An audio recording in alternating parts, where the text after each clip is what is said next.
So acetone പോലെയുള്ളൊരു മോളിക്യൂളിൽ എന്തുകൊണ്ടാണ് ഒരു peak മാത്രം NMR സ്പെക്ട്രത്തിൽ, പ്രോട്ടോൺ NMR സ്പെക്ട്രത്തിൽ കിട്ടുന്നത് എന്നുള്ളത് നമ്മൾ മനസ്സിലാക്കി.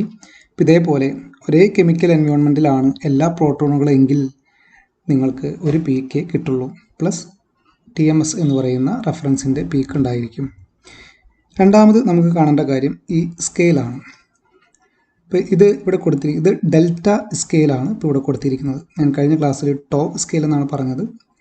ടോ സ്കെയിൽ വേറെയുണ്ട്, നമുക്ക് കാണാം. അപ്പോൾ ഇത് ഡെൽറ്റ സ്കെയിലാണ്. ബ്രാക്കറ്റിൽ ppm പാർട്സ് പെർ മില്യൺ ആണ്. നമ്മൾ കോൺസെൻട്രേഷൻ സൂചിപ്പിക്കാൻ വേണ്ടി ഒരു പാർട്സ് പെർ മില്യൺ ഉപയോഗിക്കും. എന്നാൽ ആ ഒരു അർത്ഥത്തിലല്ല ഇവിടെ നിങ്ങൾ ഈ പാർട്സ് പെർ മില്യൺ എടുക്കേണ്ടത്. എന്തുകൊണ്ടാണ് പാർട്സ് പെർ മില്യൺ വരുന്നത് എന്നുള്ളത് നമ്മൾ പിന്നീട് കാണും. ഓക്കെ, എന്ത് തന്നെയാണെങ്കിലും ഈ delta scale of representation of proton NMR, proton magnetic resonance എന്താണെന്ന് നമ്മൾ നോക്കാം. അപ്പോൾ ഇവിടെ ഈ കാണുന്നത് മറ്റൊന്നുമല്ല, അതായത് 0 ലെഫ്റ്റിലോ ഇടത്തോട്ട് 1 2 3 4 എന്ന് തുടങ്ങി 10 വരെ കാണുന്നുണ്ട്. ഇത് സൂചിപ്പിക്കുന്നത് കെമിക്കൽ ഷിഫ്റ്റാണ്. എന്താണ് കെമിക്കൽ ഷിഫ്റ്റ് എന്ന് നമ്മൾ പറഞ്ഞു. ഒരു ഐസൊലേറ്റഡ് പ്രോട്ടോൺ നമുക്ക് അതിൻ്റെ പ്രോപ്പർട്ടീസ്, NMR പ്രോപ്പർട്ടീസ് നമുക്ക് പ്രാക്ടിക്കലി കണ്ടുപിടിക്കാൻ പറ്റില്ല. അതുകൊണ്ട് നമ്മൾ ടെട്രാമീഥൈൽ സെലൈൻ എന്ന് പറയുന്ന ഒരു റെഫറൻസിനെ എടുക്കുന്നു. അപ്പോൾ ഇതാണ് നമ്മുടെ റെഫറൻസ്. അപ്പോൾ ഇതിൻ്റെ കെമിക്കൽ ഷിഫ്റ്റ് എന്ന് പറയുന്നത് 0 ആയിട്ടാണ് അസ്യൂം ചെയ്തിരിക്കുന്നത്. എന്ന് പറഞ്ഞു കഴിഞ്ഞാൽ എന്താണ് കെമിക്കൽ ഷിഫ്റ്റ്? ഈ ഡെൽറ്റ സ്കെയിലിൽ എങ്ങനെയാണ് കെമിക്കൽ ഷിഫ്റ്റ് നമ്മൾ കണ്ടുപിടിക്കുക എന്നുള്ളത് നോക്കണം. അപ്പോൾ രണ്ട് രീതിയിൽ നമുക്ക് chemical shift delta scale represent ചെയ്യാം. ഒന്ന് എന്ന് പറയുന്നത് അത് ഒരു ഫീൽഡ് സ്വീപ്പ് NMR, അതിൽ എങ്ങനെയാണ് കെമിക്കൽ ഷിഫ്റ്റ് കണ്ടുപിടിക്കുക എന്നുള്ളതാണ് ഡെൽറ്റ സ്കെയിലിൽ. സോ എന്താണ് ഫീൽഡ് സ്വീപ്പ് NMR എന്ന് പറയുന്നത്? ഫീൽഡ് സ്വീപ്പ് NMRൽ ഫ്രീക്വൻസി ഒരു പർട്ടിക്കുലർ ഫ്രീക്വൻസി, കോൺസ്റ്റൻറ്റ് ഫ്രീക്വൻസി ആയിരിക്കും ഉണ്ടായിരിക്കുക. പിന്നെ നമ്മൾ എന്താ വാരി ചെയ്യുന്നത്? Magnetic field, external magnetic field നമ്മൾ വാരി ചെയ്യും. അങ്ങനെ വാരി ചെയ്യുന്ന സമയത്ത് ഓരോ പ്രോട്ടോണും അതിൻ്റെ ഡിഫറെൻറ്റ് കെമിക്കൽ എൻവയോൺമെൻറ്റിനെ അനുസരിച്ച് വ്യത്യസ്തമായിട്ടുള്ള മാഗ്നറ്റിക് ഫീൽഡിൽ എന്ത് നടക്കും? റെസൊണൻസ് നടക്കും.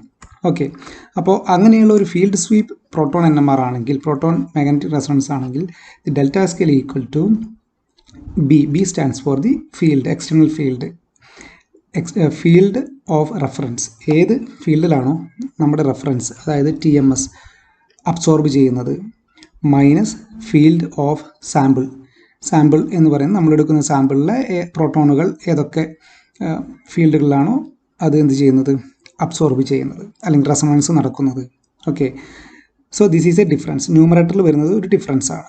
ഡിഫറൻസ് എന്ന് പറയുന്നത് TMSൻ്റെ റെസൊണൻസ് നടക്കുന്ന ഫീൽഡിൽ നിന്നും സാമ്പിളിൻ്റെ റെസൊണൻസ് നടക്കുന്ന ഫീൽഡ്, ആ difference divided by again field of reference. TMS ഏത് ഫീൽഡിലാണ് റെസൊണൻസ്, മാഗ്നറ്റിക് ഫീൽഡിലാണ് റെസൊണൻസ് നടക്കുന്നത്. ചില ഇക്വേഷൻസിൽ ഡിനോമിനേറ്ററിൽ ഇവിടെ റെഫറൻസ് എന്നതിന് പകരം സ്പെക്ട്രോഫോട്ടോമീറ്റർ എന്ന് കാണാം. അത് രണ്ടാണെങ്കിലും സെയിം തന്നെയാണ്.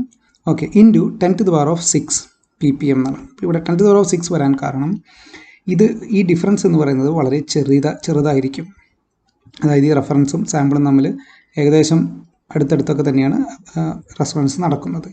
അപ്പോൾ താഴെ വരുന്ന ഡിനോമിനേറ്ററിൽ വരുന്ന ഫീൽഡിൻ്റെ യൂണിറ്റ് അത് വളരെ വലുതായിരിക്കും. കാരണം ഇതൊരു ഡിഫറൻസ് മാത്രമാണ്, ഇത് ഒന്നിൻ്റെ മാത്രമായിട്ട് റെസൊണൻസ് നടക്കുന്ന ഫീൽഡാണ്. അപ്പോൾ അതുകൊണ്ട് ഈ കിട്ടുന്ന വാല്യൂ വളരെ ചെറുതായിരിക്കും. അപ്പോൾ അതുകൊണ്ടാണ് അതിനെ 10⁻⁶ കൊണ്ട് മൾട്ടിപ്പിൾ ചെയ്യുന്നത്.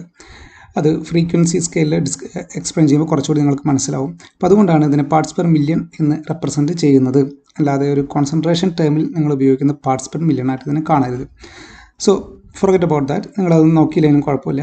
Delta scale equal to for a field sweep proton magnetic resonance, field of reference, field at which the reference cause resonance minus the field at which the sample divided by the field, again the field of the reference into 10⁻⁶ ppm.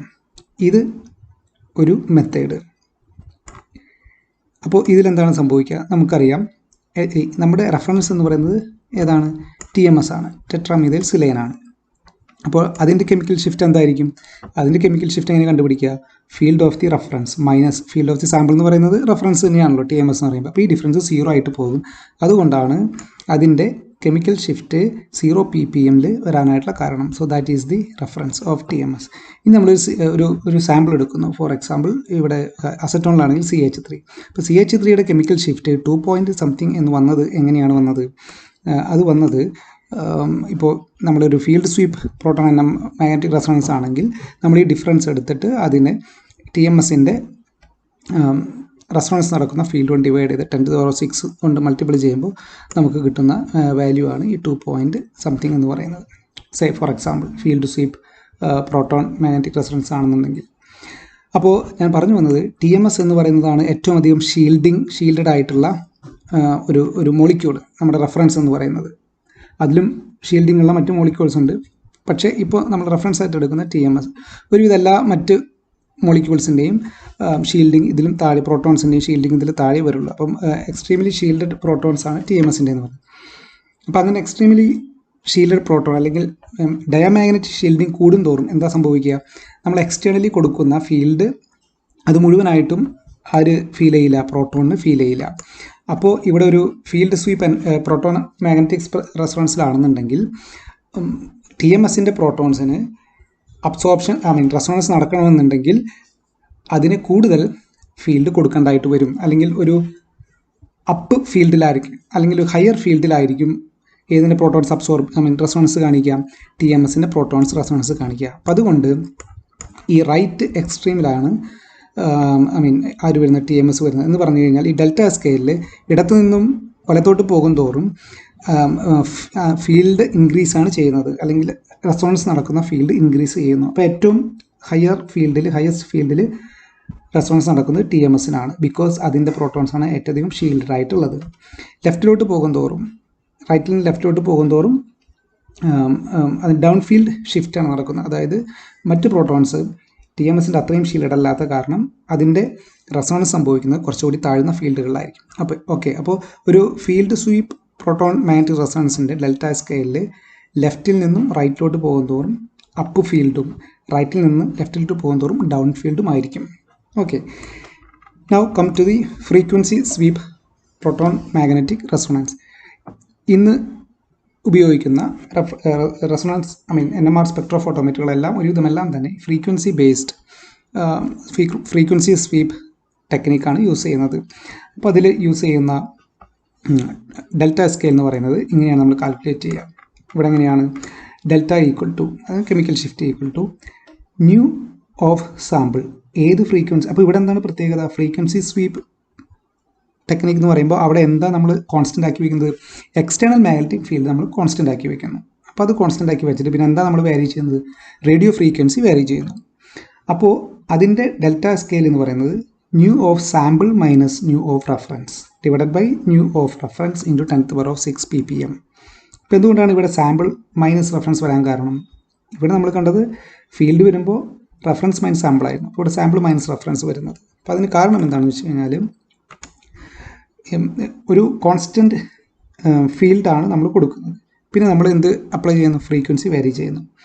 അപ്പോൾ constant field കൊടുക്കുമ്പോൾ നമുക്കറിയാം ഏറ്റവും ഡയമാഗ്നറ്റിക്കലി shielded ആയിട്ടുള്ളത് ഏതിൻ്റെ protons ആണ്? TMSൻ്റെ protons ആണ്. അപ്പോൾ അത് നമ്മൾ കൊടുക്കുന്ന ഫീൽഡ് മുഴുവനായിട്ടും അതിൻ്റെ പ്രോട്ടോൺ എന്ത് ചെയ്യുന്നില്ല? ഫീൽ ചെയ്യുന്നില്ല. അതിന് കൊടുക്കുന്ന എക്സ്റ്റേണൽ ഫീൽഡിനേക്കാളും കുറഞ്ഞ ഡയമാഗ്നറ്റിക് ഷീൽഡിങ് കൂടുതലായ കാരണം കുറവ് ഫീൽഡ് അത് ഫീൽ ചെയ്യുന്നുള്ളൂ. അപ്പോൾ that means the real external field felt by the TMS protons are the lowest. അതിനാണ് ഏറ്റവും കുറവ് ഫീൽഡ് അത് ഫീൽ ചെയ്യുന്നത്. അപ്പോൾ സ്വാഭാവികമായിട്ടും അത് ഒരു ലോവർ ഫ്രീക്വൻസിയിലാണ് അത് അബ്സോർബ് ചെയ്യുക. കാരണം ഏത് റേഡിയോ ഫ്രീക്വൻസിയിലാണോ അബ്സോർപ്ഷൻ നടക്കുക എന്നുള്ളത് ആ ഇക്വേഷനിൽ ഫീൽഡ് ന്യൂമറേറ്ററിലാണ് വരുന്നത്. അപ്പോൾ ഇവിടെ നമ്മൾ മറ്റു മോളിക്യൂൾസിൻ്റെ പ്രോട്ടോൺസുമായിട്ട് കമ്പയർ ചെയ്യുമ്പോൾ ഏറ്റവും ലോവസ്റ്റ് ഫീൽഡ് ഫെൽറ്റ് ചെയ്യുന്നത് TMSൻ്റെ പ്രോട്ടോൺസിനായിരിക്കും. കാരണം നമ്മളൊരു കോൺസ്റ്റൻറ്റ് ഫീൽഡാണ് കൊടുക്കുന്നത്. അപ്പോൾ ആ കോൺസ്റ്റൻറ്റ് ഫീൽഡിൽ because of the diamagnetic shielding lowest field feel ചെയ്യുന്നത് TMSൻ്റെ പ്രോട്ടോൺ ആയിരിക്കും. അപ്പോൾ അതുകൊണ്ട് തന്നെ അത് ലോവസ്റ്റ് ഫ്രീക്വൻസിയിലായിരിക്കും അത് എന്ത് ചെയ്യുക? അബ്സോർബ് ചെയ്യാം. അപ്പോൾ ഫ്രീക്വൻസി ബേസ്ഡ് ആണ് നമ്മൾ ഡെൽറ്റ സ്കെയിൽ പറയുന്നതെങ്കിൽ ലെഫ്റ്റിൽ നിന്ന് റൈറ്റിലോട്ട് പോകും തോറും ഫ്രീക്വൻസി കുറയുന്ന രീതിയിലാണ് നമ്മൾ അറേഞ്ച് ചെയ്യുന്നത്. ഫീൽഡ് ബേസിലാണ് പറയുന്നതെങ്കിൽ ലെഫ്റ്റിനും റൈറ്റിൽ പോകുന്നതോറും ഫീൽഡ് കൂടുന്ന രീതിയിൽ, അതുകൊണ്ട് TMS ഇവിടെ വരുന്നു. ഫ്രീക്വൻസി ബേസ്ഡാണ് നമ്മൾ പറയുന്നതെങ്കിൽ ഫ്രീക്വൻസി കുറയുന്ന രീതിയിൽ, അപ്പോഴും ഈ എക്സ്ട്രീമിൽ വരുന്നത് ഏത് തന്നെയായിരിക്കും? TMS തന്നെയായിരിക്കും. അപ്പോൾ ചുരുക്കി പറഞ്ഞു കഴിഞ്ഞാൽ നിങ്ങൾ field sweep proton magnetic resonance നടത്തിയാലും frequency sweep proton magnetic resonance നടത്തിയാലും അതിൻ്റെ ഡെൽറ്റ സ്കെയിലിലെ TMS എപ്പോഴും റൈറ്റ് എൻഡിൽ വരും. അപ്പോൾ അതിൻ്റെ കെമിക്കൽ ഷിഫ്റ്റ് 0 ആണ്. കാരണം ഇവിടെ ഫ്രീക്വൻസി ഉപയോഗിച്ച് കാൽക്കുലേറ്റ് ചെയ്താലും TMSന് നമ്മൾ 0 ആണ് അസ്യൂം ചെയ്യുന്നത്. കാരണം ഇവിടെ new of reference minus nu of reference എന്ന് പറയുമ്പോൾ 0 ആയിട്ട് പോകും. അപ്പോൾ അതാണ് TMSൻ്റെ വരുന്നത്. ബാക്കി പ്രോട്ടോൺസിൻ്റെ എല്ലാം അത് ഏത് ഫ്രീക്വൻസിയിലാണോ അബ്സോർബ് ചെയ്യുന്നത് അതിൽ നിന്നും റെഫറൻസിൻ്റെ മൈനസ് ചെയ്ത് കിട്ടുന്ന ഡിഫറൻസിനെ TMS അബ്സോർബ് ചെയ്യുന്ന ഫ്രീക്വൻസി കൊണ്ട് ഡിവൈഡ് ചെയ്തിട്ട് ഇൻറ്റു 10⁶ കൊണ്ട് മൾട്ടിപ്ലൈ ചെയ്ത് കിട്ടുന്നതാണ് ഫ്രീക്വൻസി സ്വീപ്പ് പ്രോട്ടോൺ മാഗ്നറ്റിക് റെസൊണൻസിൽ ഉപയോഗിക്കുന്ന ഡെൽറ്റ സ്കെയിൽ. അപ്പോൾ ഇവിടെ ഈ റെഫറൻസ് അബ്സോർബ് ചെയ്യുന്നത് നോർമലി അത് ഓരോ NMR സ്പെക്ട്രോഫോട്ടോമീറ്ററും അനുസരിച്ച് മാറും. Say for example in mega ഹെഡ്സിലാണ് നമ്മുടെ അബ്സോർബ് ചെയ്യുന്നത്, TMS അബ്സോർബ് ചെയ്യുന്നത് മെഗാ ഹെഡ്സ്. ഇപ്പോൾ ഫോർ എക്സാമ്പിൾ 300 മെഗാ ഹെഡ്സ്. പക്ഷേ ഈ ഡിഫറൻസ് എന്ന് പറയുന്നത് മുകളിൽ അപ്പോൾ ഡിനോമിനേറ്ററിൽ വരുന്നത് മെഗാ ഹെഡ്സ് ആണ്. പക്ഷേ ഇവിടെ ഡിഫറൻസ് എന്ന് പറയുന്നത് അഗെയിൻ റെഫറൻസ് മെഗാ ഹെഡ്സിലായിരിക്കും, സാമ്പിളും മെഗാ ഹെഡ്സിൽ തന്നെയായിരിക്കും. പക്ഷേ ആ ഡിഫറൻസ് എടുക്കുമ്പോൾ അത് വളരെ ചെറുതാണ്. അപ്പോൾ ഹെഡ്സിലെ ഡിഫറൻസ് ഉണ്ടാവുള്ളൂ, ഫ്രീക്വൻസിയുടെ ഹെഡ്സിലേ വരുള്ളൂ. അപ്പോൾ ന്യൂമറേറ്ററിൽ ഹെഡ്സും ഡിനോമിനേറ്ററിൽ മെഗാ ഹെഡ്സും വരുമ്പോൾ ഈ വാല്യൂ എന്ന് പറയുന്നത് വളരെ ചെറുതായിരിക്കും. So we have to multiply that with 10⁶. അതുകൊണ്ടാണ് അതിനെ 10⁶ കൊണ്ട് മൾട്ടിപ്ലൈ ചെയ്യുന്നത്. അപ്പോൾ എന്താ സംഭവിക്കുക? ഈ മെഗാ ഹെഡ്സിനെ ഹെഡ്സ് ആക്കണമെങ്കിൽ ഇൻറ്റു 10⁶ ഡിനോമിനേറ്ററിൽ വരും. മുകളിലത്തെ 10⁶ അത് രണ്ടും ക്യാൻസൽ ചെയ്ത് പോകും. അപ്പോൾ നമുക്ക് കിട്ടുന്ന വാല്യൂ ആണ് ഇവിടെ കിട്ടുന്ന ഈ വാല്യൂ. സേ ഫോർ എക്സാമ്പിൾ ഇവിടെ അസറ്റോണിൻ്റെ കേസിൽ മീഥൈൽ പ്രോട്ടോൺസ് വരുന്നത് 2.3 ആണെന്ന് കരുതാം. അപ്പോൾ ഈ 2.3 വരുന്നത് എങ്ങനെയാണെന്ന് വെച്ച് കഴിഞ്ഞാൽ ഈ ഡിഫറൻസ്, അതായത് അസറ്റോണിലെ ഈ പ്രോട്ടോൺ CH3 പ്രോട്ടോൺസ് അബ്സോർബ് ചെയ്യുന്നത് ഏത് ഫ്രീക്വൻസിയിലാണോ അതേ മൈനസ് TMSൻ്റെ പ്രോട്ടോൺസ് അബ്സോർബ് ചെയ്തത് ഏത് ഫ്രീക്വൻസിയിലാണോ അത് ഡിവൈഡഡ് ബൈ TMS അബ്സോർബ് ചെയ്യുന്ന ഫ്രീക്വൻസി ഇൻറ്റു 10⁶ ഇടുമ്പോഴാണ് നിങ്ങൾക്ക് എത്ര കിട്ടുന്നത്? ഈ 2.3 എന്ന് പറയുന്ന വാല്യൂ കിട്ടുന്നത്. So that is the chemical shift of methyl proton in acetone. അപ്പോൾ അതാണ് ഈ ഡെൽറ്റ സ്കെയിൽ എന്നുള്ളതുകൊണ്ട് ഉദ്ദേശിക്കുന്നത്. അപ്പോൾ TMSൻ്റെ കെമിക്കൽ ഷിഫ്റ്റ് 0, അതാണ് റെഫറൻസ്.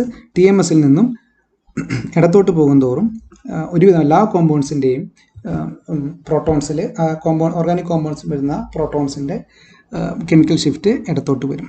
TMSന് വലത്തോട്ട് വരിക എന്ന് അതിൻ്റെ അർത്ഥം എന്താണ്? TMSനേക്കാളും ഡയാമാഗ്നറ്റിക് ഷീൽഡിംഗ് ഉള്ള പ്രോട്ടോൺസ് ഉണ്ടെങ്കിൽ TMSൻ്റെ വലത്തോട്ട് വരും. അങ്ങനെയുള്ള മോളിക്യൂൾസ് ഉണ്ട്.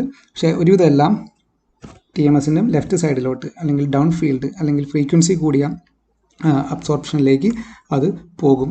ഓക്കെ, അപ്പോൾ അതാണ് ഡെൽറ്റ സ്കെയിൽ എന്ന് പറയുന്നത്. അപ്പോൾ രണ്ട് രീതിയിൽ റെപ്രസെൻറ്റ് ചെയ്യാം. ജനറലി ഇപ്പോൾ ഉപയോഗിക്കുന്നത് frequency sweep proton magnetic resonance ആണ്. പിന്നെ ഞാൻ പറഞ്ഞ മറ്റൊരു scale tau സ്കെയിലാണ്.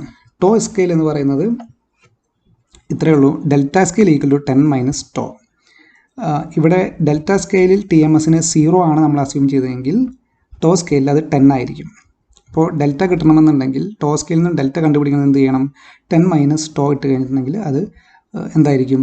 Delta സ്കെയിലായിരിക്കും. For example ഇപ്പോൾ നമുക്ക് ഇവിടെ മീഥൈൽ പ്രോട്ടോൺ അസറ്റോണിൽ വന്നത് 2.3 ആണെന്നാണല്ലോ പറഞ്ഞത്. അപ്പോൾ ഈ 2.3 എന്ന് പറയുന്ന പൊസിഷൻ ടോ സ്കെയിലാണെങ്കിൽ അത് വരുന്നത് എത്രയായിരിക്കും? ഇവിടെ ഒരു 10 ഇത് 10 ആണ്. ഇപ്പോൾ 9, അപ്പോൾ ഇത് 9 വന്നു, പിന്നെ 8. ഓക്കെ, അപ്പോൾ അതിൻ്റെ വരുന്നത് 8 സംതിങ്.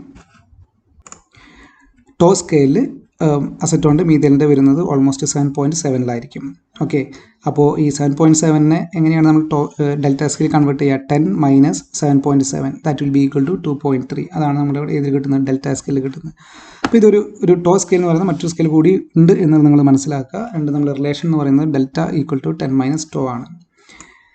ഇപ്പോൾ ഈ ഒരു ടേബിൾ നിങ്ങൾ നോക്കുകയാണെന്നുണ്ടെങ്കിൽ ഇതിൽ ഓരോ പ്രോട്ടോണിൻ്റെയും ഡെൽറ്റ വാല്യൂ കണ്ടുപിടിച്ചിരിക്കുന്നത് ഇവിടെ കൊടുത്തിരിക്കുന്നതാണ്. Normally for example type of compound ആൽക്കെയിനിലെ CH3 ആണെന്നുണ്ടെങ്കിൽ ആ പ്രോട്ടോൺസ് വരുന്ന കെമിക്കൽ ഷിഫ്റ്റ് വരുന്ന 0.8 ടു 1 റേഞ്ചിലാണ് വരുന്നത്. ഇനി ആൽക്കൈൻ തന്നെ ഇത് CH3 ആണ്, ഇത് CH2 ആണെങ്കിൽ, മെത്തിലീൻ പ്രോട്ടോൺ ആണെങ്കിൽ അത് 1.2 1.4 റേഞ്ചിലായിരിക്കും അതിൻ്റെ കെമിക്കൽ ഷിഫ്റ്റ് വരുന്നത്. ഇങ്ങനെ പല ആൽക്കീൻ ആണെങ്കിൽ അത് ഈ റേഞ്ചിലായിരിക്കും കെമിക്കൽ ഷിഫ്റ്റ് വരാം. അങ്ങനെ പല പ്രോട്ടോണുകളുടെ ഡെൽറ്റ സ്കെയിൽ വാല്യൂസ് എന്താണെന്നുള്ളതിൻ്റെ ഒരു ടേബിളാണ് ഇവിടെ കൊടുത്തിരിക്കുന്നത്. അപ്പോൾ ആക്ച്വലി ഇതാണ് NMRൻ്റെ ബേസ് എന്ന് പറയുന്നത്. NMR എന്ന ടെക്നിക്ക് ഒരു സക്സസ്ഫുൾ ആവാനുള്ള മെയിൻ കാരണം ഇത് തന്നെയാണ്. എന്തുകൊണ്ടാണ് ഈ വാല്യൂസ് മാറാൻ കാരണം? Because of different chemical environment. ഓരോ പ്രോട്ടോണിൻ്റെയും അടുത്തുള്ള കെമിക്കൽ എൻവയോൺമെൻറ്റിലുള്ള വ്യത്യാസം കൊണ്ടാണ് വ്യത്യസ്ത പ്രോട്ടോണുകൾ വ്യത്യസ്തമായിട്ടുള്ള കെമിക്കൽ ഷിഫ്റ്റ് കാണിക്കാൻ കാരണം. അത് തന്നെയാണ് ഈ ടെക്നിക്കിൻ്റെ ഏറ്റവും വലിയ വിജയം എന്ന് പറയുന്നത്. Okay, so come to another compound. മറ്റൊരു കോമ്പൗണ്ടിലേക്ക് വരാം. Dimethyl ether. ഡൈമീഥൈൽ ഈതർ എന്ന് പറയുന്ന ഒരു കോമ്പൗണ്ടിൻ്റെ NMR സ്പെക്ട്രമാണ്, പ്രോട്ടോൺ മാഗ്നറ്റിക് റെസൊണൻസ് സ്പെക്ട്രമാണ് ഇവിടെ കൊടുത്തിരിക്കുന്നത്. ഓക്കെ, നോക്കുക, അതിൻ്റെ സ്പെക്ട്രം നോക്കുക.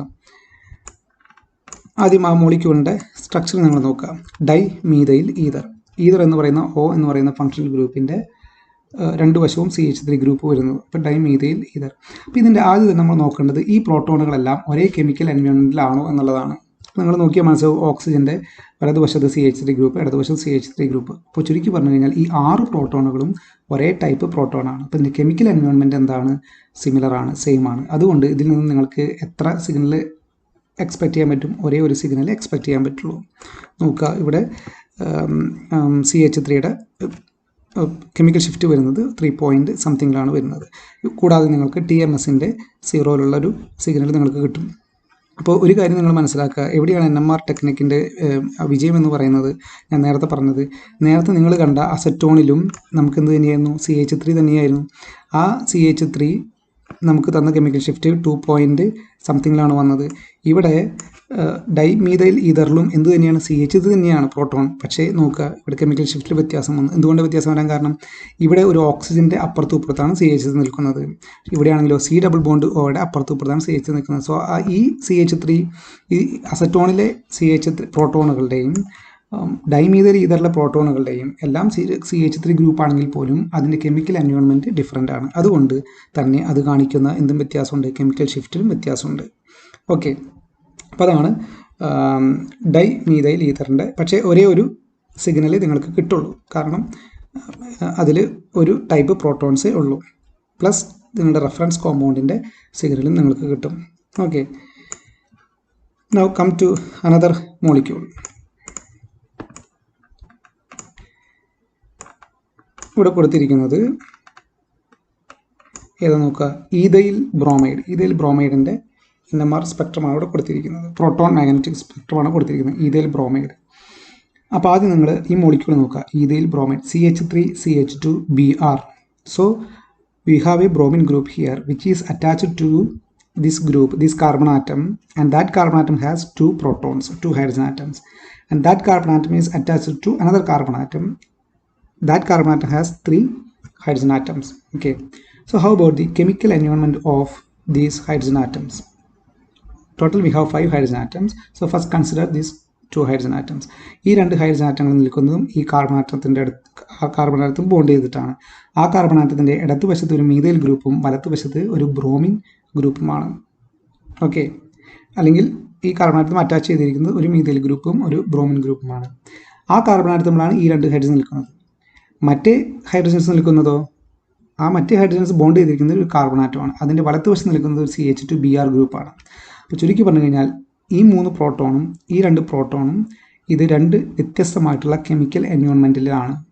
അപ്പോൾ അതുകൊണ്ട് we can expect 2 signals or 2 peaks for ethyl bromide in the NMR spectrum. അപ്പോൾ ഇവിടെ നിങ്ങൾ നോക്കുക, ഈഥൈൽ ബ്രോമൈഡിൻ്റെ സ്പെക്ട്രം നോക്കിക്കഴിഞ്ഞാൽ TMSൻ്റെ റഫറൻസിൻ്റെ കെമിക്കൽ ഷിഫ്റ്റ് 0-ൽ വരുന്നു. അതിൽ നിന്നും ഒരു 2ൻ്റെ അടുക്ക് 1.5 ഒരു 1.6ൻ്റെ അടുക്ക് മീഥൈൽ ഗ്രൂപ്പിൻ്റെ സിഗ്നൽ നമുക്ക് കിട്ടുന്നു, CH3 ഗ്രൂപ്പിൻ്റെ. അതുകൂടാതെ ഒരു 3.5ൻ്റെ അടുക്ക് നമുക്ക് മെത്തിലീൻ ഗ്രൂപ്പിൻ്റെ CH2 ഗ്രൂപ്പിൻ്റെ സിഗ്നൽ കിട്ടുന്നു. ഓക്കെ, അപ്പോൾ ഇവിടെ നമുക്ക് രണ്ട് വ്യത്യസ്തമായിട്ടുള്ള പ്രോട്ടോണുകളുണ്ട് because of different chemical environment. അതുകൊണ്ട് നമുക്കിവിടെ രണ്ട് സിഗ്നൽസ് NMR സിഗ്നൽസ് നമുക്ക് കിട്ടുന്നു. മറ്റ് ഡെൽറ്റ സ്കെയിലൊക്കെ നമ്മൾ മുന്നേ എക്സ്പ്ലെയിൻ ചെയ്ത പോലെ തന്നെയാണ്. ഇടത്തോട്ട് പോകുന്നതോറും ഡൗൺ ഫീൽഡും വലത്തോട്ട് പോകുന്നതോറും അപ്പ് ഫീൽഡും, അത് field sweep proton magnetic resonance ആണെന്നുണ്ടെങ്കിൽ. ഓക്കെ, ഇനി മറ്റൊരു വ്യത്യാസം നിങ്ങൾക്കിവിടെ കാണാൻ പറ്റുന്നത്, ഇവിടെ രണ്ട് സിഗ്നലാണ് എന്ന് പറഞ്ഞു, പക്ഷേ അതിൽ ഈ രണ്ട് സിഗ്നലും ഫർദറായിട്ട് സ്പ്ലിറ്റ് ചെയ്തിരിക്കുന്നതായിട്ട് കാണാനായിട്ട് സാധിക്കും. അപ്പോൾ ഈ CH3 ഫോർ എക്സാമ്പിൾ എടുക്കുക. ഈ CH3 നിങ്ങൾക്ക് എണ്ണുമ്പോൾ 1 2 3 എന്ന് കാണാൻ പറ്റും. പക്ഷേ ഇത് 3 സിഗ്നലായിട്ടല്ല, ഇത് ഒറ്റ പീക്കാണത്, അത് സ്പ്ലിറ്റ് ചെയ്തിരിക്കുന്നതാണ്. അതേപോലെ ഈ CH2 1 2 3 4 എണ്ണമായിട്ട് സ്പ്ലിറ്റ് ചെയ്തിരിക്കുന്നതായിട്ട് കാണാൻ പറ്റും. നേരെ മറിച്ച് തൊട്ട് മുന്നേ നമ്മൾ കണ്ട എന്തിൽ അസറ്റോണിൻ്റെ കേസിലോ അതല്ലെങ്കിൽ ഡൈമീഥൈൽ ഈഥറിൻ്റെ കേസിലോ അതല്ലെങ്കിൽ അസറ്റോണിൻ്റെ കേസിലോ അങ്ങനെ ഒരു സ്പ്ലിറ്റിംഗ് നമുക്ക് കാണാനായിട്ട് പറ്റിയില്ല. അപ്പോൾ എന്താണ് ആ സ്പ്ലിറ്റിങ്ങിന് കാരണം എന്നുള്ളത് നോക്കാം.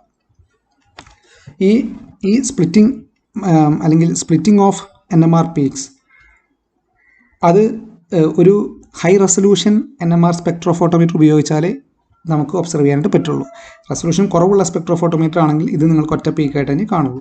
അപ്പോൾ ഹൈ റെസൊല്യൂഷൻ റിസോൾവിംഗ് പവറുള്ള ഒരു NMR സ്പെക്ട്രോഫോട്ടോമീറ്റർ ഉപയോഗിക്കുകയാണെങ്കിൽ ഇതിൽ ബ്രോമൈഡിൻ്റെ രണ്ട് സിഗ്നൽസും ഫർദറായിട്ട് മൾട്ടിപ്ലക്സ് ആയിട്ട് സ്പ്ലിറ്റ് ചെയ്തിരിക്കുന്നതായിട്ട് കാണാനായിട്ട് സാധിക്കും. അപ്പോൾ എന്തുകൊണ്ടാണ് ഇങ്ങനെ സ്പ്ലിറ്റ് ചെയ്യാനുള്ള കാരണം എന്നുള്ളത് നോക്കാം. അപ്പോൾ അസറ്റോണിൻ്റെ കേസിലും ഡൈമീഥൈൽ ഈഥറിൻ്റെ കേസിലും സ്പ്ലിറ്റ് ചെയ്യാത്തതിന് കാരണം ഇത്രയേ ഉള്ളൂ, അതിലുള്ള എല്ലാ പ്രോട്ടോണും ഒരേ കെമിക്കൽ എൻവയോൺമെൻറ്റിലാണ് എന്നുള്ളതാണ്. അതവിടെ നിൽക്കട്ടെ. പിന്നെ എന്തുകൊണ്ട് ഇവിടെ ഈഥൈൽ ബ്രോമൈഡിൻ്റെ കേസിൽ ഇങ്ങനൊരു സ്പ്ലിറ്റിംഗ് വരുന്നു എന്നുള്ളത് നോക്കാം. അപ്പോൾ ഈഥൈൽ ബ്രോമൈഡിൻ്റെ അതിൻ്റെ സ്ട്രക്ചർ വരുമ്പോൾ എങ്ങനെയാണ് വരുന്നത്? മീഥൈൽ ഗ്രൂപ്പ് കാർബൺ ആറ്റത്തുമ്പോൾ 3 hydrogen atoms. Okay, bonded to another carbon atom, അതുമേ 2 hydrogen atom, then Br. Okay, so this is the structure of ethyl bromide ആണല്ലോ. ഓക്കെ, ഇതിൽ ഇവിടെ നോക്കുക, ഈ ഹൈഡ്രജൻ ഈ പ്രോട്ടോൺ മാഗ്നറ്റിക് റെസൊണൻസിൽ നമ്മളിതിനെ പ്രോട്ടോണായിട്ട് കൺസിഡർ ചെയ്യുന്നു. ഇത് ബോണ്ട് ചെയ്തിരിക്കുന്ന ഈ കാർബൺ ആറ്റം ഇതൊരു ബോണ്ടഡ് ഇലക്ട്രോൺ ആണ്. ഓക്കെ, അപ്പോൾ നമ്മൾ പറഞ്ഞിട്ടുണ്ട് ഈ ഇലക്ട്രോണിന് അതിൻ്റേതായ ഒരു സ്പിൻ ഉണ്ട്. So that will generate A magnetic moment. Okay, so that magnetic moment will interact with the magnetic moment of this പ്രോട്ടോണിൻ്റെ ഈ മാഗ്നറ്റിക് മൊമെൻ്റ് ആയിട്ട് അത് ഇൻട്രാക്ട് ചെയ്യും. ഓക്കെ, അപ്പോൾ ഈ ഇൻറ്ററാക്ഷൻ ഈ പറയുന്ന അടുത്ത ബോണ്ടുകളിലേക്കും ഈ ഒരു ഇൻറ്ററാക്ഷൻ അത് ട്രാൻസ്മിറ്റ് ചെയ്യും. നമ്മളതിന് വിളിക്കുന്നത് സ്പിൻ കപ്ലിംഗ് എന്നാണ് വിളിക്കുന്നത്. Spin coupling. കാരണം ഈ ഇലക്ട്രോണിൻ്റെ സ്പിന്നിങ് മോഷൻ കൊണ്ടാണ് അല്ലെങ്കിൽ പ്രോട്ടോണിൻ്റെ സ്പിന്നിങ് മോഷൻ കൊണ്ടാണ് എന്ത് വരുന്നത്? മാഗ്നറ്റിക് മൊമെൻറ്റ് ജനറേറ്റ് ചെയ്യുന്നത്. ഓക്കെ, അപ്പോൾ ഒരു എക്സ്റ്റേണൽ മാഗ്നറ്റിക് ഫീൽഡ് നമ്മൾ കൊടുക്കുന്നുണ്ട്. അപ്പോൾ അതേസമയം ഇലക്ട്രോണുകളുടെ സ്പിന്നിങ് കൊണ്ടുണ്ടാകുന്ന മാഗ്നറ്റിക് മൊമെൻറ്റ് പ്രോട്ടോണിൻ്റെ മാഗ്നറ്റിക് മൊമെൻറ്റ് തമ്മിൽ ഇൻറ്ററാക്ട് ചെയ്യുന്നു. ആ ഇൻറ്ററാക്ഷൻ ത്രൂ ഔട്ട് ബോണ്ടിൽ അതിനെ എന്ത് ചെയ്യുന്നു? ട്രാൻസ്മിറ്റ് ചെയ്യുന്നു. അപ്പോൾ ഇതിൻ്റെ പ്രത്യേകത എന്താണെന്ന് വെച്ച് കഴിഞ്ഞാൽ, ഇപ്പോൾ ഈ പ്രോട്ടോണിൻ്റെ സ്പിന്നും അല്ലെങ്കിൽ മാഗ്നറ്റിക് മൊമെൻറ്റും ഇലക്ട്രോൺ കൊണ്ടുള്ള മാഗ്നറ്റിക് മൊമെൻറ്റും ഇൻട്രാക്ട് കിട്ടുന്ന ആ മാഗ്നറ്റിക് മൊമെൻറ്റ് ഏതുമായിട്ട് ഇൻ്റർഫിയർ ചെയ്യുന്നു? ഇവിടുത്തെ പ്രോട്ടോൺസിൻ്റെ മാഗ്നറ്റിക് മൊമെൻറ്റുമായിട്ട് ഇൻട്രാക്ട് ചെയ്യുന്നു. ഇപ്പം എന്താ പറഞ്ഞത്? ഈ ഒരു പ്രോട്ടോണിൻ്റെ അതിന് ബോണ്ടഡ് ആയിട്ട് ഇലക്ട്രോൺ ഇത് തമ്മിൽ ഇൻട്രാക്ട് ചെയ്യുന്ന ഒരു മാഗ്നറ്റിക് മൊമെൻറ്റ് തൊട്ടടുത്ത കാർബൺ ആറ്റമുള്ള പ്രോട്ടോൺ അല്ലെങ്കിൽ നൈബറിംഗ് പ്രോട്ടോൺസ് എന്ന് പറയും. നൈബറിംഗ് പ്രോട്ടോൺസിൻ്റെ അതിൻ്റെ മാഗ്നറ്റിക് മൊമെൻറ്റുമായിട്ട് ഇൻട്രാക്ട് ചെയ്യുന്നു. അതിനാണ് നമ്മൾ എന്ത് വിളിക്കുന്നത്? സ്പിൻ കപ്ലിംഗ് എന്ന് വിളിക്കുന്നത്. നിങ്ങൾ തൽക്കാലം ഇത്രയും മനസ്സിലാക്കിയാൽ മതി. ബിക്കോസ് ഓഫ് ദാറ്റ് ഇൻട്രാക്ഷൻ ഈ മീഥൈൽ ഗ്രൂപ്പിൻ്റെ സിഗ്നൽ എന്ത് ചെയ്യും? സ്പ്ലിറ്റ് ചെയ്യും, ഫർദറായിട്ട് സ്പ്ലിറ്റ് ചെയ്യും. ഇതിനെ നേരെ തിരിച്ച് സംഭവിക്കും. ഈ മീഥൈൽ ഗ്രൂപ്പിലും ഇതേ സംഭവം തന്നെ വരും. Because of that interaction this methyl group will അല്ലെങ്കിൽ the protons on this carbon atom will interfere എന്ന് പറയുന്നത് ഇന്റർഫിയർ എന്ന് പറയുന്നതായിരിക്കും നല്ലത്. Interfere with the protons of this carbon atom. ഇപ്പോൾ ചുരുക്കി പറഞ്ഞു കഴിഞ്ഞാൽ ഈ കാർബൺ ആറ്റത്തിലുള്ള 3 പ്രോട്ടോണും തൊട്ടടുത്ത കാർബൺ ആറ്റത്തിലുള്ള പ്രോട്ടോണിൻ്റെ മാഗ്നറ്റിക് മൊമെൻറ്റുമായിട്ട് ഇൻ്റർഫിയർ ചെയ്യുന്നു. ആൻഡ് വൈസ് വേഴ്സ ഈ കാർബണിലുള്ള 2 പ്രോട്ടോണും അതിൻ്റെ അടുത്തുള്ള ഇമീഡിയൽ ഗ്രൂപ്പിലുള്ള പ്രോട്ടോൺസിൻ്റെ മാഗ്നറ്റിക് മൊമെൻറ്റുമായിട്ട് എന്ത് ചെയ്യുന്നു, ഇൻ്റർഫിയർ ചെയ്യുന്നു. അതിനാണ് നമ്മൾ എന്ത് പറയുന്നത്, സ്പിൻ സ്പിൻ കപ്ലിംഗ് എന്ന് വിളിക്കുന്നത്. ഈ സ്പിൻ സ്പിൻ കപ്ലിംഗ് നടക്കുന്നതിൻ്റെ പേരിൽ എന്ത് സംഭവിക്കുന്നു, splitting of the NMR signal സംഭവിക്കുന്നു. ഇനി എങ്ങനെയാണ് അത് സ്പ്ലിറ്റ് ചെയ്യുന്നത്, അല്ലെങ്കിൽ എത്ര എണ്ണമായിട്ട് സ്പ്ലിറ്റ് ചെയ്യുന്നുള്ളത്, അതൊരു റൂളാണ് അത് ഡിറ്റർമിൻ ചെയ്യുന്നത്. ആ റൂളിനെ നമ്മൾ N+1 റൂൾ എന്നാണ് വിളിക്കുന്നത്. N+1 rule.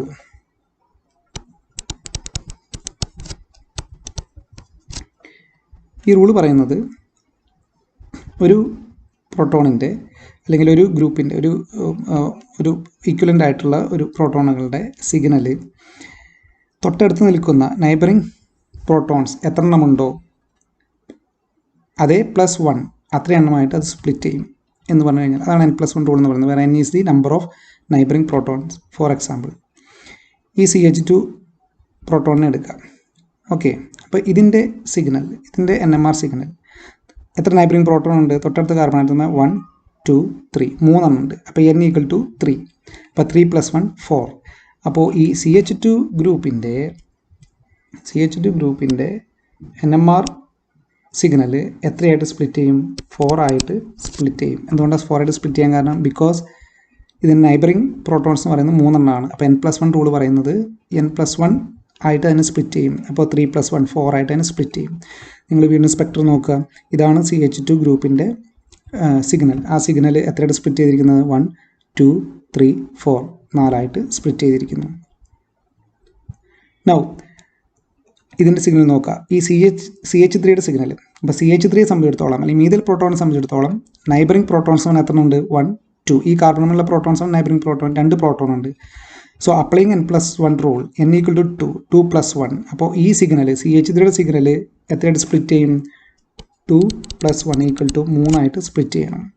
അപ്പോൾ ഇവിടെ നോക്കിയാൽ ഇവിടെ ഒരു ട്രിപ്ലറ്റ് ആയിട്ട് മീഥൈൽ ഗ്രൂപ്പിൻ്റെ സിഗ്നൽ 3 ആയിട്ട് 1 2 3 ആയിട്ട് അത് സ്പ്ലിറ്റ് ചെയ്തിരിക്കുന്നു. ഓക്കെ, അപ്പോൾ ഇതാണ് എന്തുകൊണ്ടാണ് ഇപ്പോൾ സ്പ്ലിറ്റിംഗ് വരാൻ കാരണം, that is because of the spin coupling.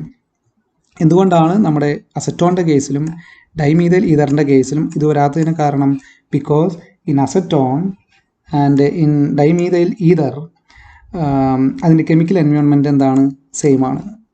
അപ്പം അതുകൊണ്ട് കെമിക്കൽ എൻവയോൺമെൻറ്റ് സെയിം ആണെങ്കിൽ ഈ ഇങ്ങനെയുള്ളൊരു സിറ്റുവേഷൻ വരുന്നില്ല. Okay, they are in same chemical environment. Now so the N+1 rule determines how many times an NMR proton magnetic resonance signal will split. Okay, suppose ഒരു പ്രോട്ടോണിന് ഒരു m number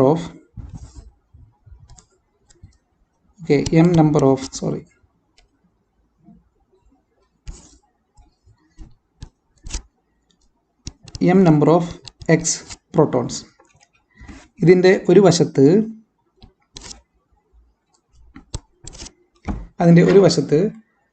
തൊട്ടടുത്ത neighbouring ഇതിൽ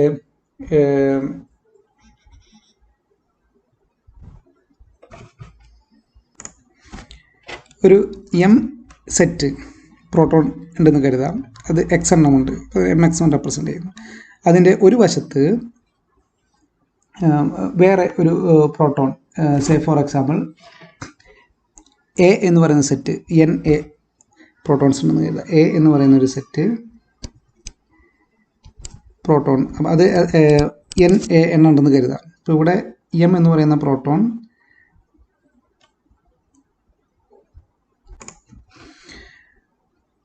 M എന്ന് പറയുന്ന set proton അത് എത്ര ഉണ്ട്, N എണ്ണമുണ്ട്, NM. അതിൻ്റെ ഒരു വശത്ത് A എന്ന് പറയുന്ന ഒരു സെറ്റ് പ്രോട്ടോൺ, ഒരു പർട്ടിക്കുലർ കെമിക്കൽ എൻവയോൺമെൻറ്റിൽ അതും NA എണ്ണമുണ്ട്. മറ്റൊരു വശത്ത് X സെറ്റുള്ള ഒരു പ്രോട്ടോൺ, വേറൊരു കെമിക്കൽ എൻവയോൺമെൻറ്റിലുള്ള പ്രോട്ടോൺ, അപ്പോൾ അത് NX അത്രയുണ്ടെന്ന് കരുതാം. അപ്പോൾ ഈ NM എന്ന് പറയുന്ന പ്രോട്ടോണിൻ്റെ സിഗ്നൽ എത്രയായിട്ട് സ്പ്ലിറ്റ് ചെയ്യുന്നതാണ് പറയുന്നത്. ഇവിടെ NAയുടെ വകയായിട്ട് N+1 റൂൾ അനുസരിച്ച് NA+1 അത്ര എണ്ണം. പിന്നെ അതേപോലെ തന്നെ ഏതിൻ്റെ ഉണ്ട്, തൊട്ടിപ്പുറത്ത് വേറെ പ്രോട്ടോൺ ഉണ്ട്, X ടൈപ്പ് പ്രോട്ടോൺ ഉണ്ട്, അത് എത്ര ഉണ്ട്, NX ഉണ്ട് ഇല്ലേ. അപ്പോൾ Na+1 × NX+1 ഇത്രയും എണ്ണമായിട്ട് ഏതിൻ്റെ സിഗ്നൽ സ്പ്ലിറ്റ് ചെയ്യും, ഈ പ്രോട്ടോണിൻ്റെ സിഗ്നൽ സ്പ്ലിറ്റ് ചെയ്യും. ഇപ്പോൾ N+1 റൂളിൻ്റെ തന്നെ ഒരു അഡ്വാൻസ്മെൻ്റ് ആണ് ഇവിടെ കണ്ടത്. നമ്മൾ N+1 റൂൾ പറഞ്ഞത് ഇപ്പോൾ ഈ കേസിൽ ഒറ്റൊരു ടൈപ്പ് പ്രോട്ടോണെ ഇപ്പോൾ ഈ CH2ൻ്റെ അടുത്ത് ലെഫ്റ്റിൽ CH3 എന്ന് പറയുന്ന ഒരു ടൈപ്പ് പ്രോട്ടോൺ ഉണ്ടായിരുന്നുള്ളൂ. വലതുവശത്ത് വേറെ പ്രോട്ടോൺ ഉണ്ടായിരുന്നില്ല, വേറെ ടൈപ്പ് പ്രോട്ടോൺസ് ഉണ്ടായിരുന്നില്ല.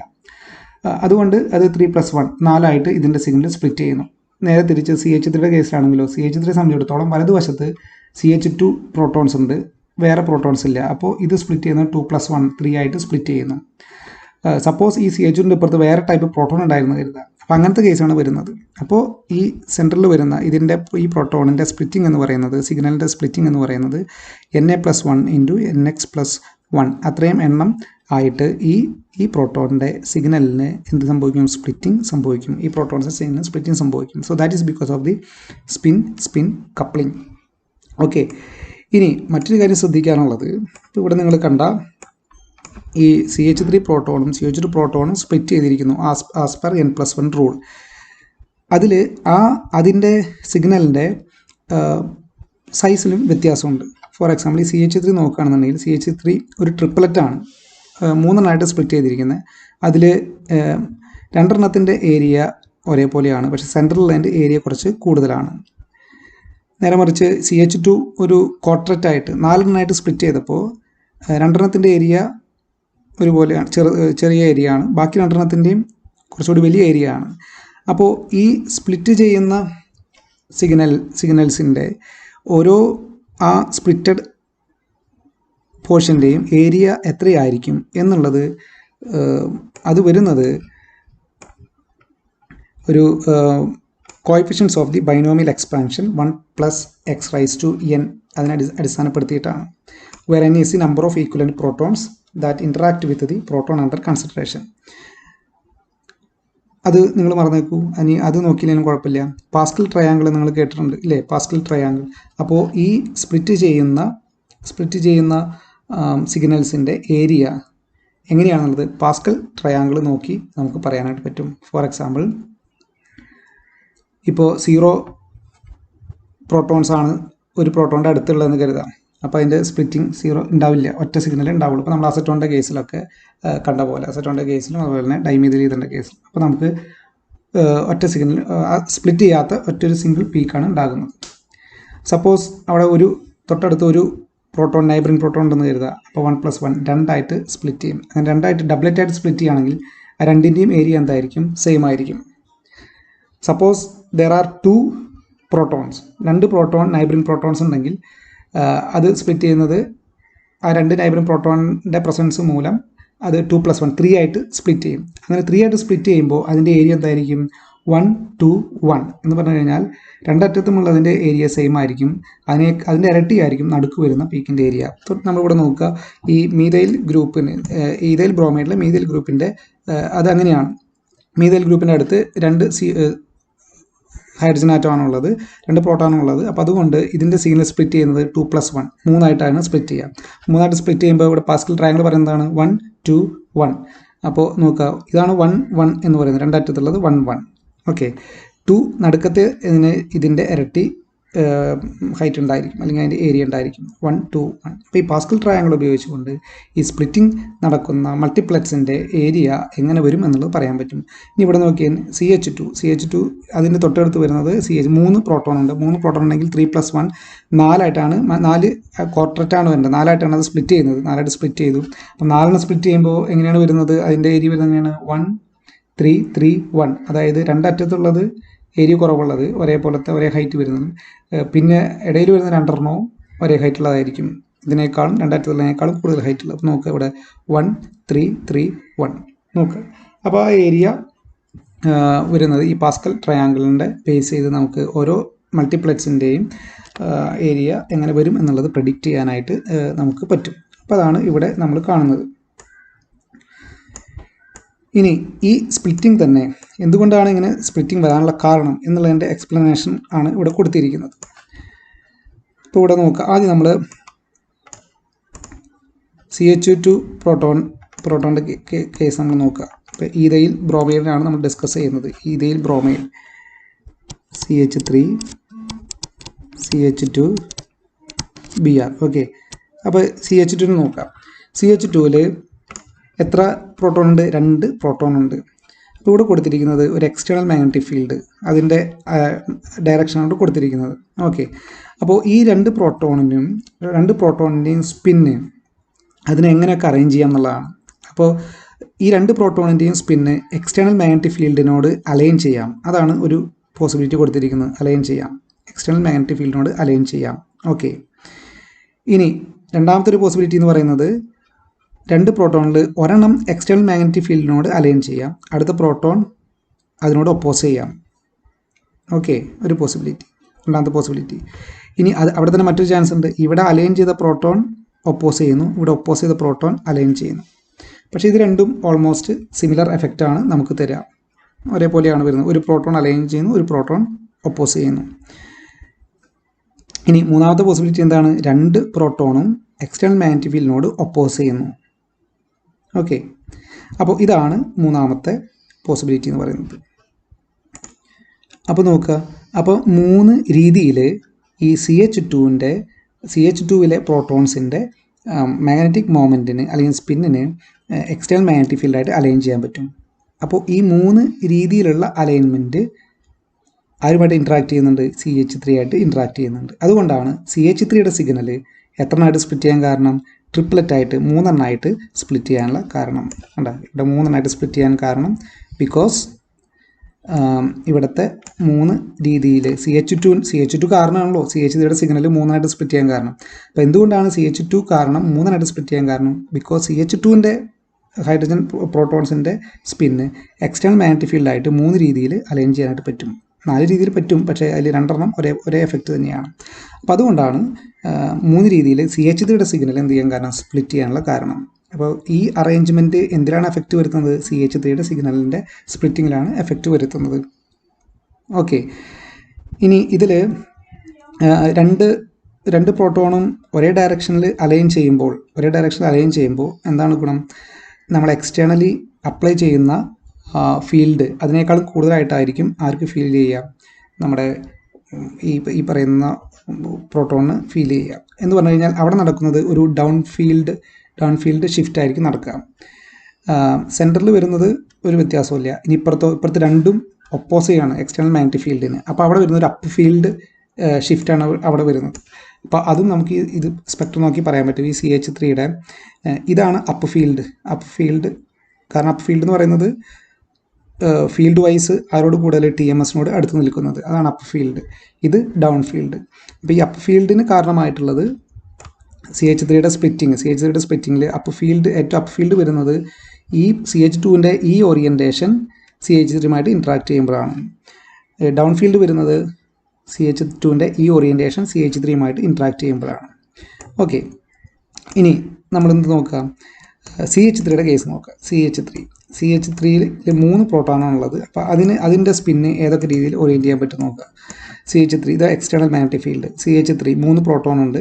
അപ്പോൾ ഒരു ഓറിയൻറ്റേഷൻ എന്ന് പറയുന്നത് 3 പ്രോട്ടോണിൻ്റെയും സ്പിന്ന് എക്സ്റ്റേണൽ മാഗ്നറ്റിക് ഫീൽഡിനോട് അലൈൻ ചെയ്യുന്ന കേസ്. ഓക്കെ, അപ്പോൾ നമ്മൾ ഡിസ്കസ് ചെയ്യുന്ന CH3യുടെ ആണ്. CH3 അത് ഒരു പോസിബിലിറ്റി. അടുത്ത പോസിബിലിറ്റി എന്ന് പറയുന്നത് 2 എണ്ണം എക്സ്റ്റേണൽ മാഗ്നറ്റിക് ഫീൽഡായിട്ട് അലൈൻ ചെയ്യുന്നു, ഒരെണ്ണം ഒപ്പോസ് ചെയ്യുന്നു. അപ്പോൾ അത് തന്നെ വ്യത്യസ്തമായിട്ട് പോസിബിലിറ്റി ഉണ്ട്. ഞാൻ ABC എന്ന് കൊടുക്കുകയാണെന്നുണ്ടെങ്കിൽ Aയും Bയും എക്സ്റ്റേണൽ മാഗ്നറ്റിക് ഫീൽഡിനോട് അലൈൻ ചെയ്യുന്നു, C ഒപ്പോസ് ചെയ്യുന്നു. മറ്റൊരു കാര്യം എന്ന് പറയുന്നത് Aയും Cയും എക്സ്റ്റേണൽ മാഗ്നറ്റിക് ഫീൽഡിനോട് അലൈൻ ചെയ്യുന്നു, B അതിനെ ഒപ്പോസ് ചെയ്യുന്നു. മൂന്നാമത്തെ ഒരു പോസിബിലിറ്റി എന്ന് പറയുന്നത് Bയും Cയും എക്സ്റ്റേണൽ മാഗ്നറ്റിക് ഫീൽഡിനോട് അലൈൻ ചെയ്യുന്നു, A ഒപ്പോസ് ചെയ്യുന്നു. പക്ഷേ ഇതെല്ലാം ഒരേ എഫക്റ്റ് തന്നെയാണ്. കാരണം ഇതെല്ലാത്തിലും 2 എണ്ണം അലൈൻ ചെയ്യുകയും ഒരെണ്ണം ഒപ്പോസ് ചെയ്യുകയാണ് ചെയ്യുന്നത്.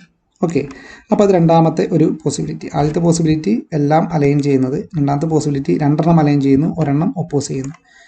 മൂന്നാമത്തെ ഒരു പോസിബിലിറ്റി എന്ന് പറയുന്നത് 2 എണ്ണം ഒപ്പോസ് ചെയ്യുന്നു, ഒരെണ്ണം അലൈൻ ചെയ്യുന്നു. ഫോർ എക്സാമ്പിൾ Aയും Bയും ഇവിടെ ഒപ്പോസ് ചെയ്യുന്നു, C അലൈൻ ചെയ്യുന്നു. ഇവിടെ Aയും Cയും ഒപ്പോസ് ചെയ്യുന്നു, B എക്സ്റ്റേണൽ മാഗ്നറ്റിക് ഫീൽഡിനോട് അലൈൻ ചെയ്യുന്നു. ഇവിടെയോ A അലൈൻ ചെയ്യുന്നു, Bയും Cയും ഒപ്പോസ് ചെയ്യുന്നു. പക്ഷേ ഇവിടെയും ഈ മൂന്നും ഒരേ എഫക്റ്റ് തന്നെയാണ്. കാരണം ഇതിൽ 2 എണ്ണം ഒപ്പോസ് ചെയ്യുന്നു, ഒരെണ്ണം അലൈൻ ചെയ്യുന്നു. അപ്പോൾ അത് മൂന്നാമത്തെ ഒരു പോസിബിലിറ്റി. നാലാമത്തെ ഒരു പോസിബിലിറ്റി എന്ന് പറയുന്നത് 3 പ്രോട്ടോണിൻ്റെയും CH3 3 പ്രോട്ടോണും എക്സ്റ്റേണൽ മാഗ്നറ്റിക് ഫീൽഡിനോട് ഒപ്പോസ് ചെയ്യുന്നു. അപ്പോൾ 1, 2, 3, 4 there are 4 possibilities the spins of CH3 hydrogens can align or oppose. അപ്പോൾ അങ്ങനെ 4 പോസിബിലിറ്റി ഉണ്ട്. അതുകൊണ്ടാണ് ഈ CH3 ഈ 4 പോസിബിലിറ്റിയിലുള്ള പ്രോട്ടോൺസ് ആണ് ആരുമായിട്ട് ഇൻട്രാക്ട് ചെയ്യുന്നത്, ഈ CH2മായിട്ട് ഇൻട്രാക്ട് ചെയ്യുന്നത്. അതുകൊണ്ടാണ് ഈ CH2ൻ്റെ സിഗ്നൽ എത്രയായിട്ട് സ്പ്ലിറ്റ് ചെയ്യാൻ കാരണം, 4ആയിട്ട് സ്പ്ലിറ്റ് ചെയ്യാനുള്ള കാരണം. ബിക്കോസ് ഇതിൻ്റെ സിഗ്നൽ 4ആയിട്ട് സ്പ്ലിറ്റ് ചെയ്യാൻ കാരണം ആരാണ്, ഈ ഹൈഡ്രജൻസ് ആണ്. അപ്പോൾ ഈ 3 ഹൈഡ്രജൻസ് 4ആയിട്ട് അറേഞ്ച് ചെയ്യാൻ അതിൻ്റെ സ്പിന്നിന് ഓറിയൻറ്റ് ചെയ്യാൻ പറ്റും എന്നുള്ളതിൻ്റെ പേരിലാണ് ഇതിൻ്റെ സിഗ്നൽ എത്രയായിട്ട് സ്പ്ലിറ്റ് ചെയ്യാൻ കാരണം, 4ആയിട്ട് സ്പ്ലിറ്റ് ചെയ്യാനുള്ള കാരണം. അപ്പോൾ അതാണ് മറ്റൊരു കാര്യം നമുക്ക് ഡിസ്കസ് ചെയ്യാനുള്ളത്. അപ്പോൾ ഇതാണ് പ്രോട്ടോൺ മാഗ്നറ്റിക് റെസൊണൻസ് സ്പെക്ട്രോസ്കോപ്പിയിൽ നിങ്ങൾക്ക് പഠിക്കാനായിട്ടുള്ള കാര്യങ്ങൾ. ഇപ്പോൾ ഇവിടെ കൊടുത്തിരിക്കുന്ന ഒരു സ്പെക്ട്രം നോക്കുക, ultra pure ethanol CH3 CH2 OH. അപ്പോൾ നിങ്ങൾ നോക്കുക, ഇതിൻ്റെ എല്ലാ പ്രോട്ടോണുകളും ഒരേ കെമിക്കൽ എൻവയോൺമെൻറ്റിലാണോ എന്നുള്ളത് നോക്കുക. എല്ലാ പ്രോട്ടോണുകളും ഒരേ കെമിക്കൽ എൻവയോൺമെൻറ്റിൽ അല്ല. ഇവർ എ എന്ന് കൊടുത്തിട്ടുണ്ടെങ്കിലും അത് തെറ്റാണ്. അത് അവർ ഉദ്ദേശിച്ചിട്ടുള്ളത് CH3യുടെ എയും CH2ൻ്റെ ബിയും OHൻ്റെ സിയുമാണ്. ഓക്കെ, അപ്പോൾ ഈ മൂന്ന് there are 3 types of protons. ഒന്ന് OH ഗ്രൂപ്പിൽ നിൽക്കുന്ന ഹൈഡ്രജൻ, ഇത് ഈ കെമിക്കൽ എൻവയോൺമെൻ്റ് അല്ല ബാക്കിയുള്ളതിന്. അപ്പോൾ ഇതൊരു ഡിഫറെൻറ്റ് കെമിക്കൽ എൻവയോൺമെൻറ്റിലാണ്, അതിന് സി എന്ന് കൊടുത്തു. CH2ൻ്റെ ഈ രണ്ട് പ്രോട്ടോൺ അത് വേറൊരു കെമിക്കൽ എൻവയോൺമെൻറ്റിലാണ്, അപ്പോൾ അത് ബി ടൈപ്പ് പ്രോട്ടോൺ എന്ന് കൊടുത്തു. ഈ CH3 അത് വേറെ കെമിക്കൽ എൻവയോൺമെൻറ്റ്, എ എന്ന് പറയുന്ന ടൈപ്പ് പ്രോട്ടോൺ കൊടുത്തു. അപ്പോൾ അതിൻ്റെ അൾട്രാ പ്യുവർ എത്തനോൾ, ഈ അൾട്രാ പ്യുവർ എത്തനോൾ എന്ന് പറയുന്നത് എത്തനോൾ മാത്രമേ ഉണ്ടാവുള്ളൂ, അതിൽ വാട്ടർ മറ്റു കാര്യങ്ങളൊന്നും ഉണ്ടാവില്ല. അതുകൊണ്ടാണ് അൾട്രാ പ്യുവർ എത്തനോൾ എന്ന് പറയുന്നത്. അപ്പോൾ അൾട്രാ പ്യുവർ എത്തനോൾ ആണെന്നുണ്ടെങ്കിൽ അത് നമുക്ക് എത്ര സിഗ്നൽ നമുക്ക് എക്സ്പെക്ട് ചെയ്യാം, 3 സിഗ്നൽ എക്സ്പെക്ട് ചെയ്യാം. Because there are 3 types of protons. അപ്പോൾ അതിൻ്റെ സ്പെക്ട്രം നോക്കാം, TMSൻ്റെ റെഫറൻസ്, പിന്നെ 3 സ്പെക്ട്രം, 3 സിഗ്നൽ നമുക്ക് കിട്ടിയിട്ടുണ്ട്. ഇനി അതിൻ്റെ സ്പ്ലിറ്റിംഗ് നോക്കാം. നമുക്ക് തിയററ്റിക്കലി നമുക്ക് പറയാമല്ലോ. ആദ്യം ഞാൻ ഈ OH ഗ്രൂപ്പിൻ്റെ OHലെ പ്രോട്ടോണിൻ്റെ സ്പ്ലിറ്റിംഗ് എങ്ങനെ വരുന്നുള്ളത് നോക്കി. അപ്പോൾ ഇതാണ് OH, ഏറ്റവും അധികം കെമിക്കൽ ഷിഫ്റ്റ് വരുന്നത് OH ഗ്രൂപ്പിനാണ്. അപ്പോൾ അതിന് ഞാൻ നോക്കി. അപ്പോൾ OH ഈ പ്രോട്ടോണിൻ്റെ അടുത്ത് നൈബറിംഗ് പ്രോട്ടോൺ എന്ന് പറഞ്ഞാൽ ആരാണ്, ഈ പ്രോട്ടോണാണ്. 2 പ്രോട്ടോണുണ്ട്. അപ്പോൾ ഞാൻ n+1 റൂൾ അപ്ലൈ ചെയ്യുമ്പോൾ n+1 2 + 1 = 3. അപ്പോൾ ഈ ഹൈഡ്രജൻ ആറ്റത്തിൻ്റെ സിഗ്നൽ എത്രയായിട്ട് സ്പ്ലിറ്റ് ചെയ്യും, 3ആയിട്ട് സ്പ്ലിറ്റ് ചെയ്യും. ബിക്കോസ് ഇതിൻ്റെ തൊട്ടടുത്ത് 2 നൈബറിംഗ് പ്രോട്ടോൺസ് ഉണ്ട്. അപ്പോൾ n+1 2 + 1 3 ആയിട്ട് സ്പ്ലിറ്റ് ചെയ്യും. നിങ്ങൾ നോക്കിക്കോളൂ, OH ഗ്രൂപ്പ് കൊണ്ട് അല്ലെങ്കിൽ ഈ പ്രോട്ടോൺ കൊണ്ടുവരുന്ന സിഗ്നൽ 3ആയിട്ട് സ്പ്ലിറ്റ് ചെയ്തു. 3ആയിട്ട് സ്പ്ലിറ്റ് ചെയ്യുന്ന പറയുമ്പോൾ നമ്മുടെ പാസ്കൽ ട്രയാങ്കിൾ നോക്കുമ്പോൾ അത് എങ്ങനെയാണ് അതിൻ്റെ ഏരിയ വരുന്നത്, 1:2:1 ആ റേഷ്യോയിൽ അത് സ്പ്ലിറ്റ് ചെയ്തു. ഓക്കെ, ഇനി ഞാൻ ഈ ഹൈഡ്രജനെ നോക്കുന്നു, 2 ഹൈഡ്രജൻസിന്. ഈ 2 ഹൈഡ്രജൻസിൻ്റെ നൈബറിംഗ് പ്രോട്ടോൺസ് എത്രയൊക്കെയുണ്ട്. ഇതാണ് നമ്മൾ നേരത്തെ പറഞ്ഞ n+1 റൂളിൻ്റെ അഡ്വാൻസ്മെൻറ്റ് എന്ന് പറയുന്നത്. ഇവിടെ നോക്കുക, ഈ CH2നെ സംബന്ധിച്ചിടത്തോളം വലതുവശത്ത് ഒരു പ്രോട്ടോൺ ഉണ്ട്. അപ്പോൾ അതിന് ഞാൻ NA ടൈപ്പ് പ്രോട്ടോൺ എന്ന് പറഞ്ഞ് കൊടുക്കുന്നു. അപ്പോൾ അത് n എത്രയാണ്, 1 ആണ്. അപ്പോൾ n+1 1+1 അവിടെ ഇട്ടു. ഈ ഇടതുവശത്ത് 3 പ്രോട്ടോൺ ഉണ്ട്. അത് X ടൈപ്പ് പ്രോട്ടോൺ. അപ്പോൾ അത് എത്ര ഉണ്ട്, NX ഉണ്ട്. അത് എത്രയാണ്, 3 ഉണ്ട്. അപ്പോൾ 3 + 1 = എത്ര വരും, 1+1 = 2, 3 + 1 = എത്ര വന്ന് 4 ആയി. അപ്പോൾ 2 × 4 = എത്രയായി, 8 ആയി. അപ്പോൾ ചുരുക്കി പറഞ്ഞു കഴിഞ്ഞാൽ ഈ CH2ൻ്റെ സിഗ്നൽ എത്രയായിട്ട് സ്പ്ലിറ്റ് ചെയ്യും, 8 ആയിട്ട് സ്പ്ലിറ്റ് ചെയ്യും. നിങ്ങൾ നോക്കിക്കോളൂ, CH2ൻ്റെ സിഗ്നൽ ഇതാണ്. CH2ൻ്റെ സിഗ്നൽ എത്രയായിട്ട് സ്പ്ലിറ്റ് ചെയ്തിട്ടുണ്ട്, 1 2 3 4 5 6 7 8. ഓക്കെ, അപ്പോൾ ടോട്ടൽ